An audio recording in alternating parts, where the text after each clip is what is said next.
Lietuvos studentų atstovybių sąjungai atlikus viešosios nuomonės tyrimą apie kūno kultūros dalyką Lietuvos aukštosiose mokyklose, konstatuota jau kelerius metus nekintanti tendencija.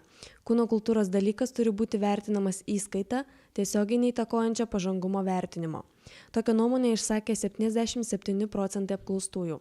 43% apklausoje dalyvavusių rinktųsi kūno kultūrą, jeigu tai būtų pasirenkamasis dalykas, o ne priverstinai įtrauktos į studijų programas. Šiemet planuojama sukurti Lietuvos aukštosiose mokyklose besimokančių studentų registrą, kuriame bus kaupiami ir saugomi studentų duomenys bei informacija apie studijų programas, karjeros kelią, mokslo pasiekimus.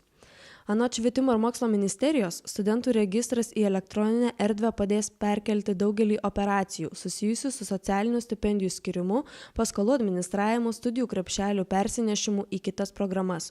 Studentams nereikės rinkti ir neštis įvairių pažymų, procesai bus daug greitesni. Iki šiol Lietuvoje nėra registro ar informacinės sistemos, kurie būtų renkami duomenys apie visus Lietuvoje aukštųjų mokyklų studentus. Kitąmet pirmakursiui įstojus į valstybės finansuojamas vietas, studijoms ketinama skirti per 33 milijonus litų, 21 milijonas litų universitetuose ir beveik 12,4 milijonai litų kolegijose. Preliminariai bendras valstybės finansuojamų vietų skaičius kitąmet sieks 19 tūkstančių, 10 tūkstančių universitetuose ir 9 tūkstančiai kolegijose. Pernai valstybė finansavo 21 tūkstantį studentų studijų, tai buvo 11 tūkstančių pirmakursiams universitetuose ir 10 tūkstančių kolegijose.